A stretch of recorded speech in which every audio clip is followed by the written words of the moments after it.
Biden announces today that he's releasing 1 million barrels a day from the strategic oil reserve. We haven't done this since 2011, and I'm going to break down of how this affects oil prices. And we're going to watch Biden speak as he tells the world that Putin is at fault for everything. Okay. And let's blame the pandemic as well. And so I'm going to chime in every time he lies, which is going to be a lot.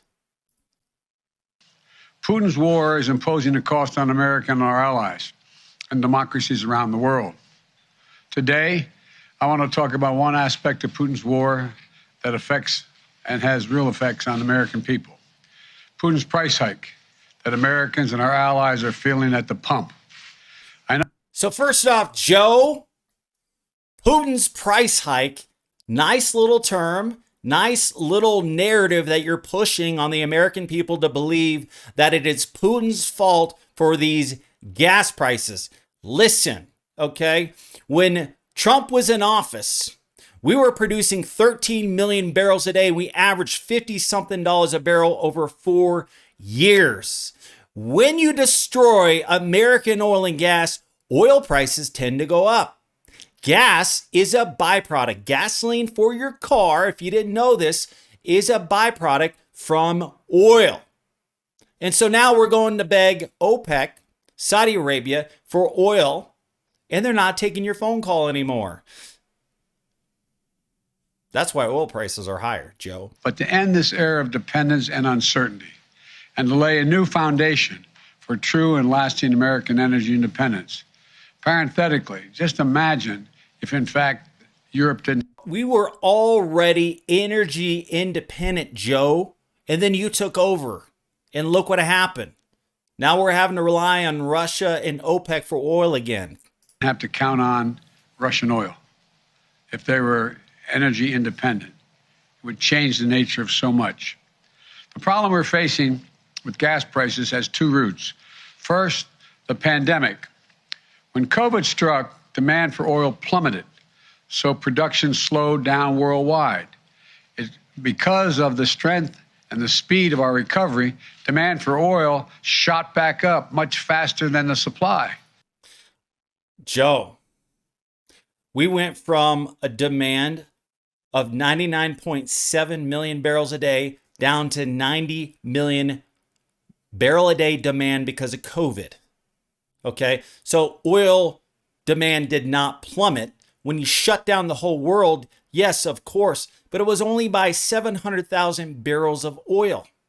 And then he goes on to say, oh, because our country and our economy skyrocketed because I did such a good job at creating new jobs in the Build Back Better plan. Now, all of a sudden, demand skyrocketed. Listen, you were saying that demand would drop because my Green New Deal was going to take oil demand and drop it. And now you're blaming it on because you're an amazing ability to build an economy. You're full of it. All of your analysts were saying demand's going to drop. Demand's going to drop because we have a solution. Vote for me. None of that happened.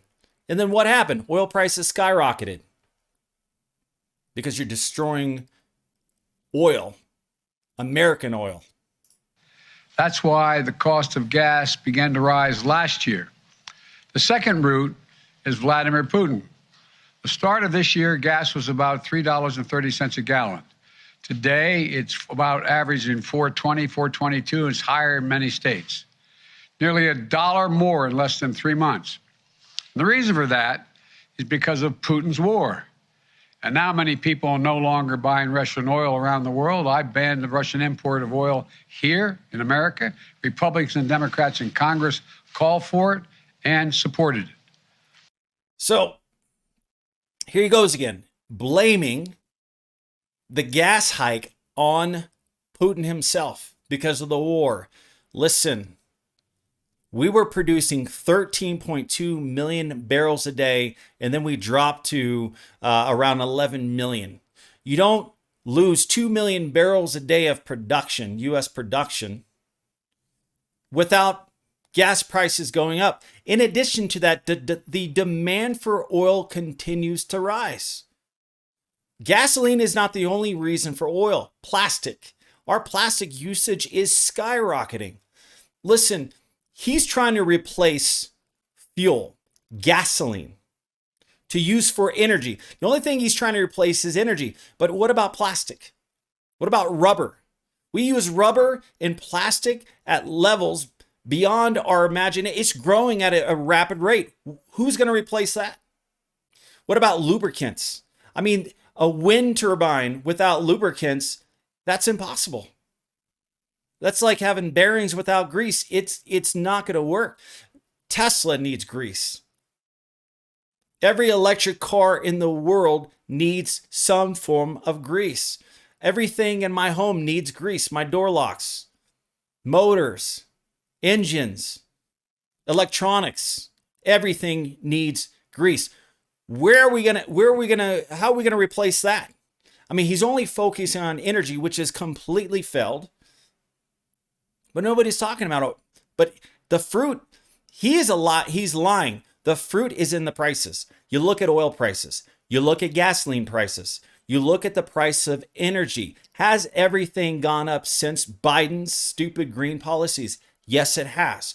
Has he had a solution to fix the problem? Well, he keeps saying he has a solution, but the fruit of it speaks for itself. It's ridiculous. It was the right thing to do. But I said at the time, it's going to come with a cost. As Russian oil comes off the global market, supply of oil drops and prices are rising. Now Putin's price hike is hitting Americans at the pump. If we were producing as much energy as we were under Donald Trump, we would not need Putin's oil. We wouldn't skip a beat. We would not go to the Saudi prince and beg him for oil. The guy's not even answering our phone calls anymore. Which brings me to the first part of my plan. To immediately increase the supply of oil, our prices are rising because of Putin's action. There isn't enough supply. And the bottom line is, if we want lower gas prices, we need to have a more oil supply right now. For U.S. oil companies that are recording their largest profits in years, they have a choice. One, they can put those profits to productive use by producing more oils, restarting idle wells, or producing on the sites they already are leasing, giving the American people a break by passing some of the savings on to their customers and lowering the price at the pump. Or they can, as some of them are doing, exploit the situation, sit back, ship those profits to the investors, and while American families struggle to make ends meet. Look, Biden, let me tell you something. First off, for you to blame Americans, American oil workers, for your blundered energy policies, you should be ashamed of yourself. First off, these American oil companies have been raped because of these low oil prices for years under Trump. Okay. They lost a lot of money. The shale revolution from 2012 to 2019 was incredible, is revolutionary. Okay. And it made oil and gas prices cheaper than they've ever been before. But the problem is, shale is the most expensive barrel of oil to produce. At 50 something dollars a barrel, they were losing money. They were hemorrhaging for years. And now that oil prices are higher, finally they can make up for all this lost time. Now, for them to go out and start developing right now, they're setting themselves up for the future to lower oil prices and be in the same situation they were before. They are finally able to make up for lost time. They can't afford to develop. A lot of these companies do not have the funds to develop thanks to your strict policies. You've put these, what I like to call sanctions on Americans, but you put these strict policies on U.S. companies to prevent them from being able to expand the way they want to. And now you're putting the blame on them. They can't operate under your government. Remove the red tape. Remove the restrictions on methane gases. Remove those restrictions that you've placed on these oil companies. And get on Fox and CNN and say, hey, we were wrong about the oil and gas industry. We need you. Right now, you're shaming oil companies and blaming them for not drilling more oil. And you campaigned for months and months saying, I'm going to put oil companies in prison for destroying the world. You're at fault for global warming. You caused all these fires. You are the reason why we're having earthquakes. You are destroying the world, and I'm going to lock you up. And now you're blaming them for not drilling more oil and saying that they're taking profits. They're not taking profits. They're paying off debts from years of low oil prices. They're paying off debts from all the money they've lost because your campaign against oil and gas companies. Who in their right mind would want to invest in oil and gas when you are destroying the faith in oil and gas and saying, hey guys, I have green technology and it's going to replace fossil fuels? Well, back in 2019, people actually believed it. 2020, people actually believed it, but now they don't. But now it's too late. This is a moment of consequence and peril for the world and pain at the pump for American families. It's also a moment of patriotism. I want to acknowledge those companies that have already announced they're increasing immediate production. They're investing money to produce more oil and also clean technology we need to reduce our dependence on oil in the future. They have everything they need, nothing standing in their way, and they've indicated they will return. Hey, oil companies. Yeah, we want you to expand, but in the future, we don't need you anymore. So go ahead and spend more money on drilling for oil, and then we're going to cut you at the knees and create a technology to where we don't even need your oil anymore. So that means your investment dollar today isn't going to be worth a flip tomorrow. That's what he's saying. And he doesn't understand why these oil companies, American oil companies, are giving them the middle finger and they want a guy like Trump back in office. Gee, I wonder why. But listen, Joe, nobody believes you anymore. We all know that your Green New Deal, it doesn't work. You tried to spend trillions on wind turbines and solar power panels and invest in electric cars, but nobody's buying it. Literally nobody's buying Teslas. Because they don't have the money, because they can't afford their energy prices. They can't afford the increased food prices. They can't afford the increased housing prices. Listen, you've created this mess. You've created this bed. Now lie in it. Stop blaming Russia. Stop blaming American oil companies. Stop blaming OPEC. Producing an extra 1 million barrels of oil per day, probably starting as early as this fall. That's progress. That is a ridiculous statement to just increase 1 million barrels a day. It took years to create 1 million barrels a day, and we did it from shale. Shale is the fastest declining oil reservoir in the world. Shale takes a massive frack. It's the most expensive barrel of oil to produce because shale is very tight. The formation is very low porosity. Low porosity formations have the fastest decline curve. Their decline is massive. So right now, the shale, which is the biggest producing structure in the US, is declining at a rapid rate. They would have to spend a massive amount of money in order to increase by 1 million barrels a day.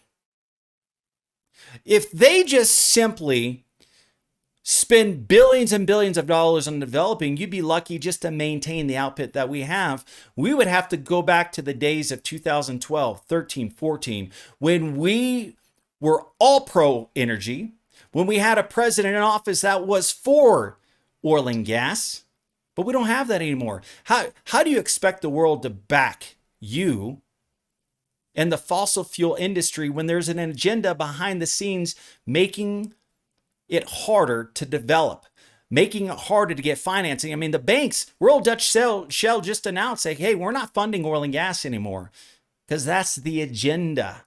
This Green New Deal is the agenda. You are fabricating BS just to take egg off your face.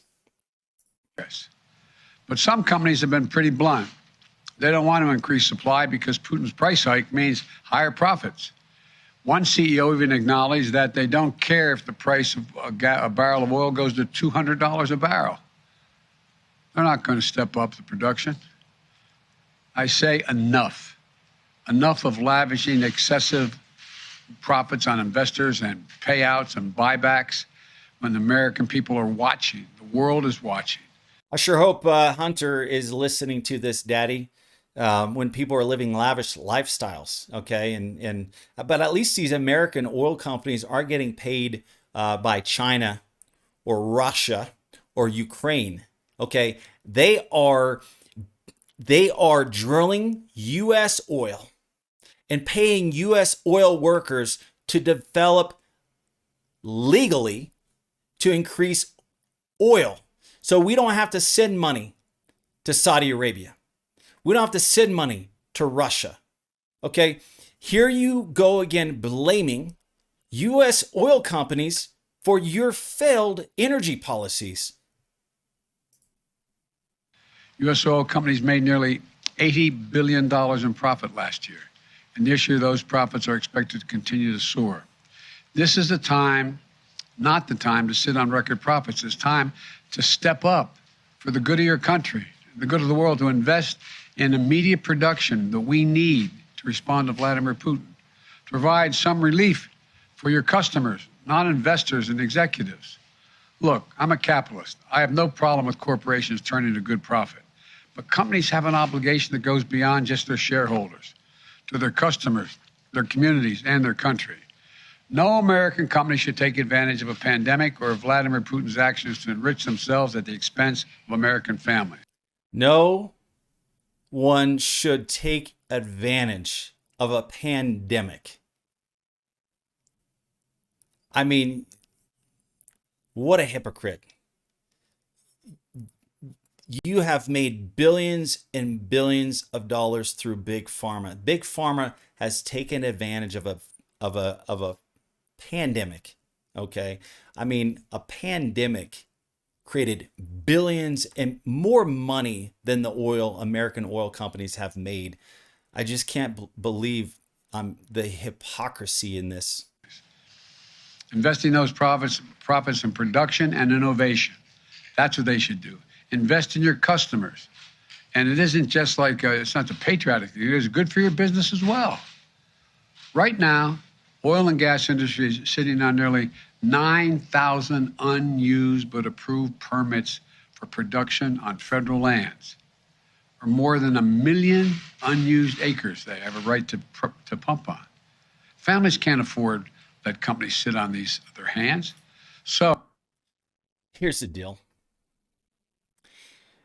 Oil companies do lease acquisitions. They don't just lease up the section they're going to develop on. They lease enough for future development. It doesn't make any sense to drill, then lease the neighboring acreage. Because here's what's going to happen. Let's say you lease 1,000 acres, enough to drill 10 massive shale wells. And let's say those wells come online at 1,000 barrels a day. What do you think is going to happen to the neighboring leases? They're going to skyrocket.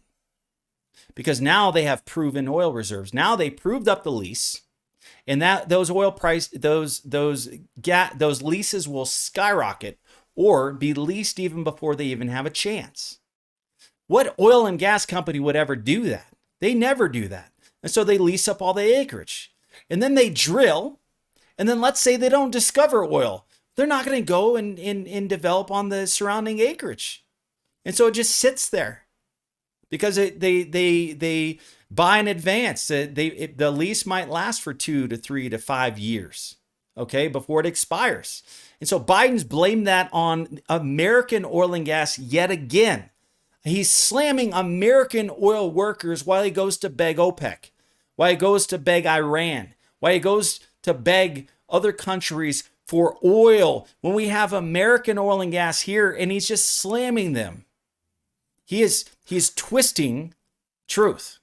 So, to help execute this first part of my plan, I'm calling for a use it or lose it policy. Congress should make companies pay fees on wells on federal leases they haven't used in years and acres of public land they're hoarding without production.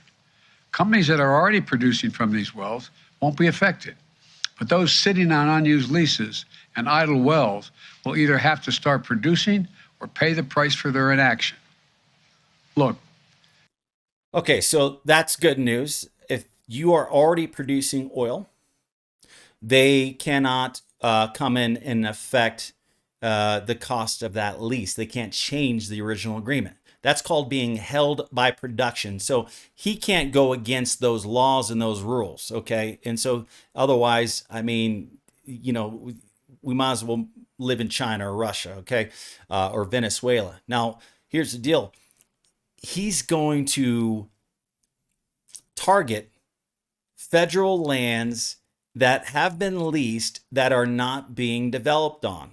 Okay. And so these massive oil companies and all these little mom and pop oil companies are going to be charged. Most of the smaller oil companies are going to lose the lease.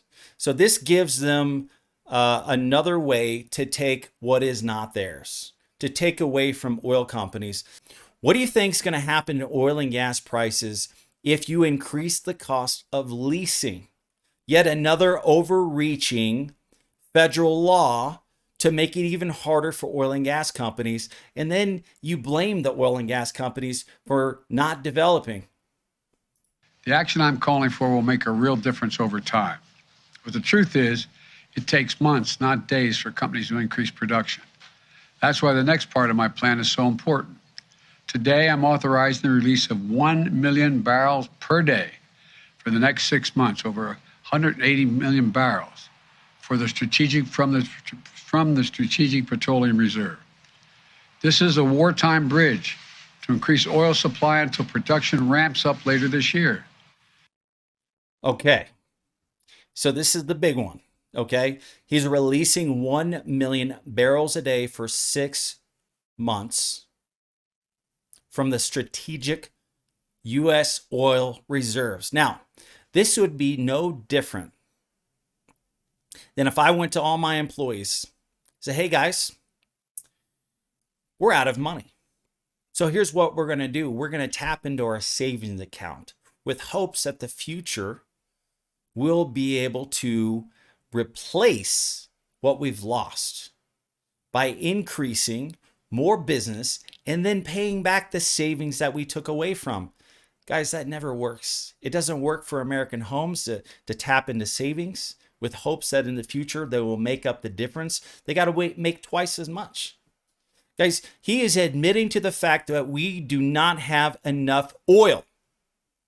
And now we're having to tap into reserves that we haven't tapped into since 2011. Let's look at what happened. So if you look here, in 2011, on June 23rd, 2011, Secretary Chu announced that the U.S. and its partners in the International Energy Agency would release a total of 60 million barrels of oil onto the world market. Okay, and so they did the same thing back in June 23, 2011. Let's see what happened. Okay, so if we look here, I got to zoom out here. Okay, so if we look here, so June 2011, right here, oil prices were about $120 a barrel. They released 60 million barrels of oil. Oil prices plummeted from June 2011. Let's see, June, July, August, September, October, September. They dropped from $120 to $100 a barrel. Now, keep in mind, during that time,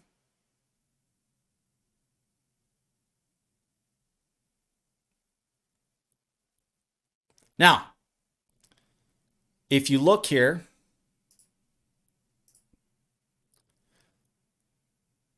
on June 23rd, 2011, Secretary Chu announced that the U.S. and its partners would release a total of 60 million barrels of oil. Okay, so let's look at the effect. Let's go back in time, June 23rd, 2011. Okay, in June, Mr. Chu released 60 million barrels from the Strategic oil reserves, and we went from $119 a barrel, dropped down to $99 a barrel. Now, this does not tell the whole story, okay? If you look at production, 2011 July, we went from 5.5 million barrels a day and jumped up to 5.8 million barrels a day, okay? So we increased by roughly 300,000 barrels of oil a day of production, okay? Now, if you look here, July is when oil production increased, okay? During that time in 2011, we were just starting to get after the shale revolution, okay? It was not the release of strategic oil that lowered oil prices. It was simply because we increased oil from 5 million barrels a day and we grew to 13 million barrels a day in 2019. This is just a band-aid, but we are setting ourselves up to exacerbate an already horrible energy situation. And it is by far the largest release of our national reserve in our history. It will provide a historic amount of supply for a historic amount of time, a 6-month bridge to the fall. And we'll use the revenue from selling the oil now to restock the Strategic Petroleum Reserve when prices are lower. What do you think is going to happen, Joe, when the U.S. oil companies don't increase production and we flatline, which that's what's going to happen unless we go back to the days of 2012? What are you going to do, Joe, when we don't have enough oil? Because oil demand is growing. I mean, there's many analysts that are saying next year our demand will be 104 million barrels a day. That's an increase of 4.4 million barrel a day demand. Where's that oil going to come from? I mean, if we're sanctioning the hell out of Putin, I mean, Putin's oil, one of their oil depots, just got bombed by Ukraine. Saudi Arabia's oil fields are naked. I mean, they're not answering your phone call. I seriously doubt you're going to keep sending military equipment out there to protect them. What do you think is going to happen?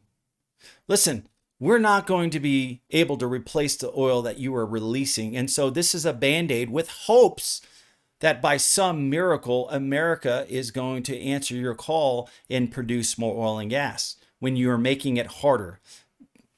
This ain't going to work, Joe, and you're only going to cause oil prices to hit levels this world has never seen. In the short term, yeah, oil prices are probably going to drop. I mean, they dropped down to $100 a barrel today. Right now, WTI crude is $99.30 and Brent crude is $104. Okay, so yeah, it worked. But how long is it going to work? And when we sanction the hell of Putin, because we have yet to cut completely off from Putin. Well, you announced that you're cutting off from Putin. What do you think is going to happen with all that? 1 million barrels a day just doesn't cut it. Ultimately, we and the whole world need to reduce our dependence on fossil fuels altogether. We need to choose long-term security over energy and climate vulnerability. We need to double down on our commitment to clean energy and tackling the climate crisis with our partners and allies around the world. Okay, so he's asking America to develop more oil and gas, but then he comes behind them and stabs them in the back by saying, hey, we need to reduce our independence on oil. We need to double down on our tackling this climate issue. And he blames oil for climate. I've never heard someone so hypocritical. Now, here's what you're doing, Joe. You're asking an oil company to spend more money on developing oil and gas, but you're reducing the amount of capital to develop oil and gas. You are such a hypocrite. Joe, this doesn't work. And we can do that by passing my plan that's literally before the Senate right now. The United States Congress right now has been there for well over a month to speed the transition to a clean energy future that's made in America with American products and American values. We need to embrace all the tools and technologies that can help us free us from our dependence on fossil fuels, move us toward a more homegrown clean energy. Technologies made by American companies and American. I've had enough. I've had enough, Joe. You frustrate me. Listen, Joe, You are destroying American oil and gas. You are destroying American homes because they can't afford these high prices. Okay. And so here's the deal. You are playing into the hands of OPEC. OPEC is not answering your call. Russia is not answering your call. And you, even though you're releasing 1 million barrels a day, we have Russia on the chopping block, and that could reduce 3 million a day. Where's the other 2 million going to come from, Joe? And here's the deal. What's going to happen? OPEC is already not even answering your phone call. You've left them naked to be bombed by the Houthi rebels. What's to keep OPEC from saying, you know what? Finally, you are using your own oil. I'm going to reduce the amount of oil to offset your 1 million barrels a day. How do you like that? What's going to happen now, Joe? Listen, in the past, they've caused an oil embargo, and all of a sudden there's these massive lines in the 70s to get gasoline. Because OPEC, Saudi Arabia, the Middle East have the ability to control America. They're pissed at America. We've pulled our troops away from Saudi Arabia. That's why they're not answering your phone call. And so you're begging them from oil, and so you're reduced to tapping into the oil and gas reserves that we will never be able to replace or replenish. Because listen, all the good shale oil fields and all the good oil fields have mostly been tapped. That's why they were reduced to be forced to use. I mean, shale oil and gas was born simply because there wasn't enough oil. There was not enough conventional oil. If there was more conventional oil, enough for a multi-billion-dollar company like Chevron or the majors to develop conventional, they would, because shale oil is the most expensive barrel of oil to produce. There's not enough shale. All the easy to get oil is gone. So here's what's going to happen.